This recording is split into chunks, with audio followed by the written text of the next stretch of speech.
Hello, I'm Narendra, and today I'm going to talk about the law of attraction. You know that it is based on Rhonda Byrne's book, The Secret, which has sold 21 million copies and translated into 46 languages. The law of attraction is a cult.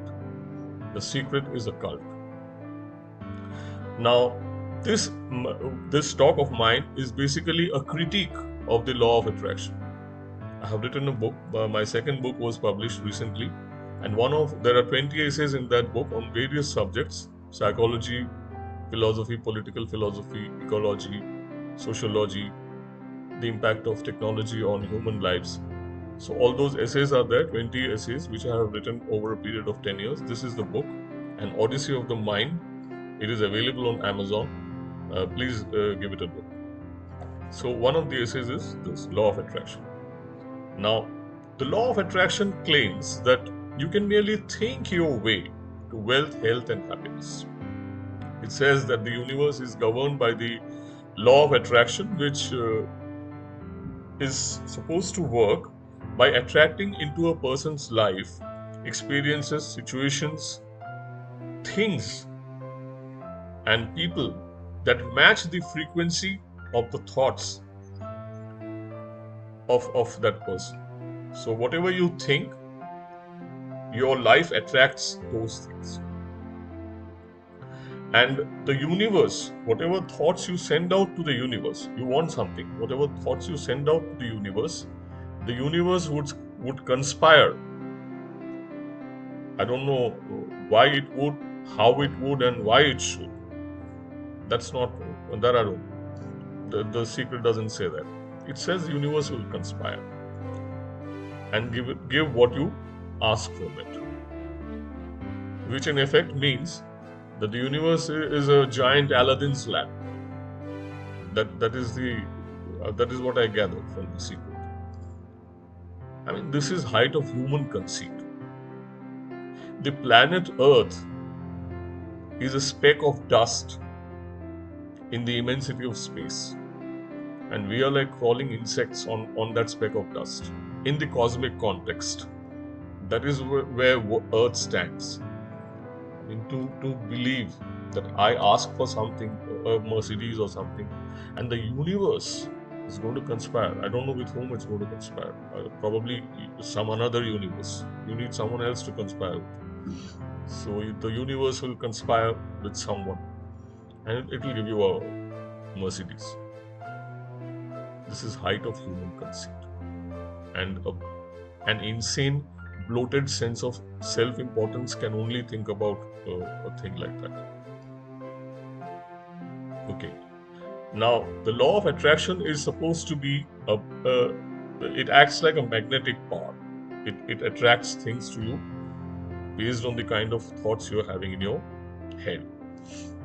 A three-step creative process is prescribed: ask, believe, and receive. Simple.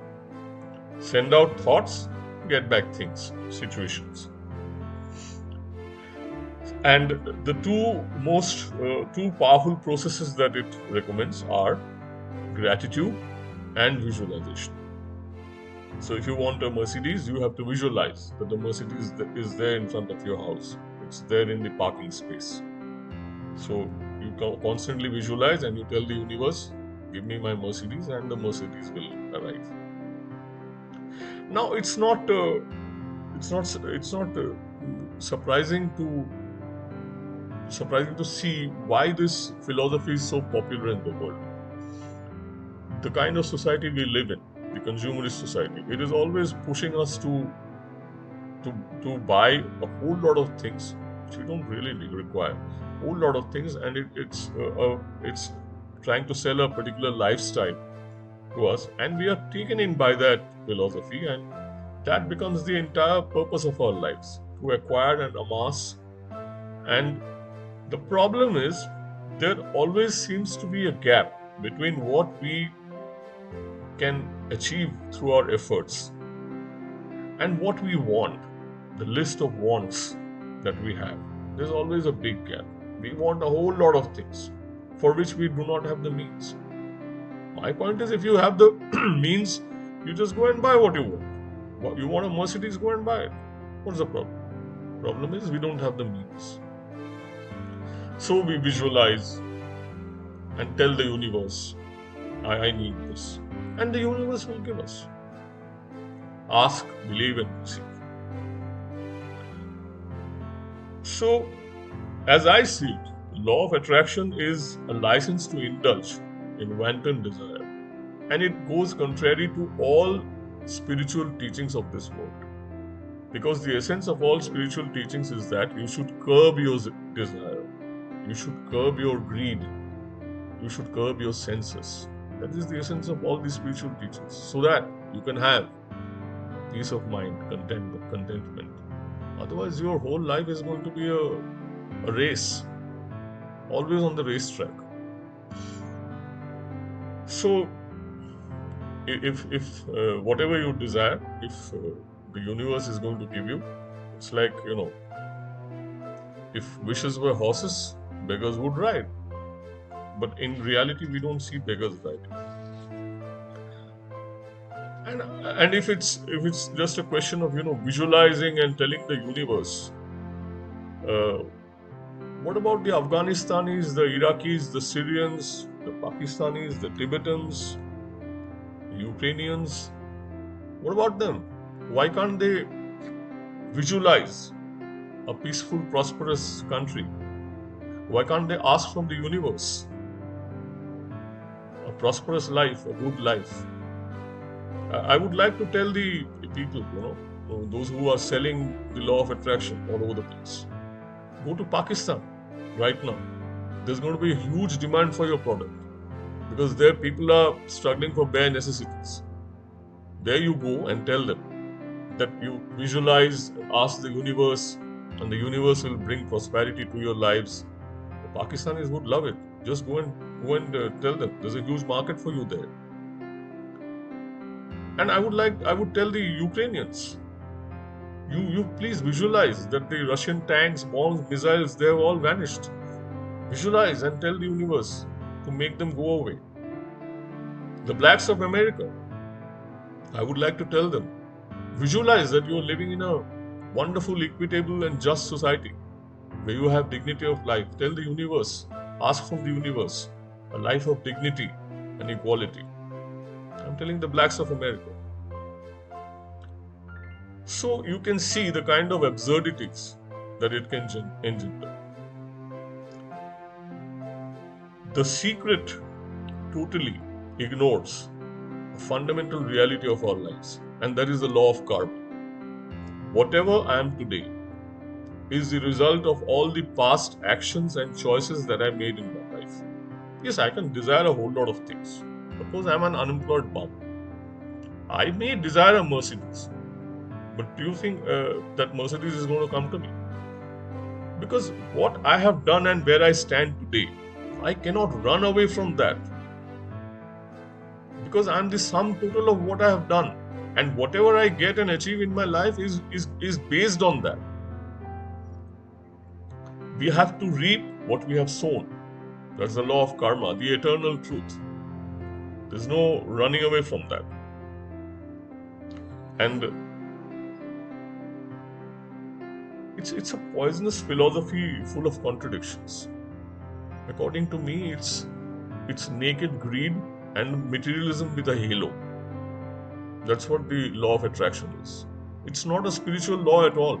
I don't know whether it's whether that is told about it, that it's a spiritual law or something. It's a secret of the universe.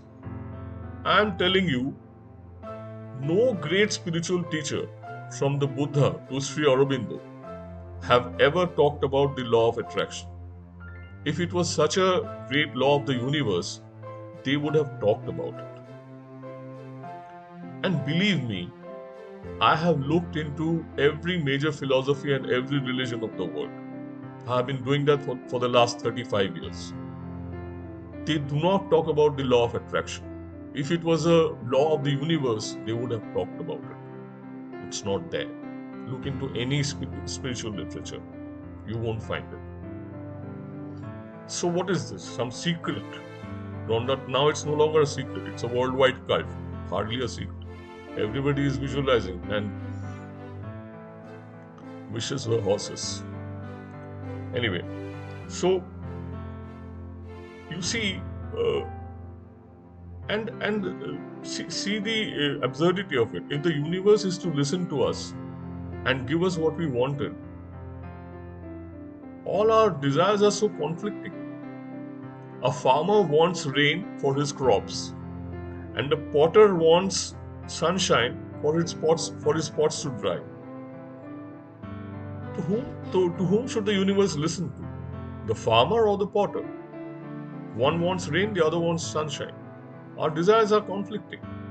Uh, I think you've seen that movie, Bruce Almighty, with Jim Carrey and Morgan Freeman, where Jim Carrey he gets to play God for a while, and he allows the desires of everyone to materialize, and it creates a huge chaos.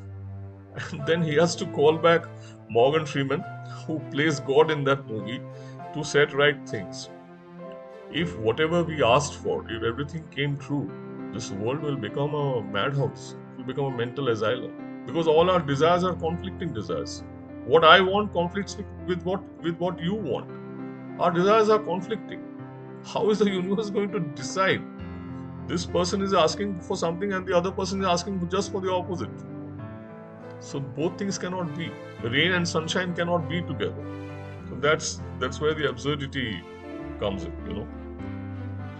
And the point is, isn't there any grain of truth in the secret? There is. There is a grain of truth. What is that? We do create our reality with our thoughts and with what we envision for ourselves.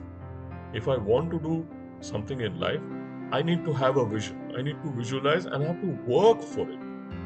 The secret doesn't say this is exactly the things you have to do to achieve what you want. Nothing in the realm of action. It's visualizing, it's gratitude. The universe will conspire and give it to you. Nothing in the realm of action. It's all in the realm of thoughts. Thoughts have to be backed by actions for anything to materialize. Your thinking is not enough. I may think that I'm going to be a great author, a best-selling author, but I have to actually sit down and write a book to become an author. Simply my thinking is not going to make me an author. So action has to be there, backing that desire. It's not as simple as thinking about a Mercedes and the universe conspiring and sending the Mercedes to me. We do create our reality subject to what we think and what we do and what we have already thought, and there's something about which we can never have control, and that is the future. We can never know what is there in the future. It's not given to us. That is not the design of God. So I'll tell you, and what if you don't succeed in getting what you want after following the secret? You would be told that you did not do it properly. The visualization and gratitude and positive thoughts, you were negative in your thoughts.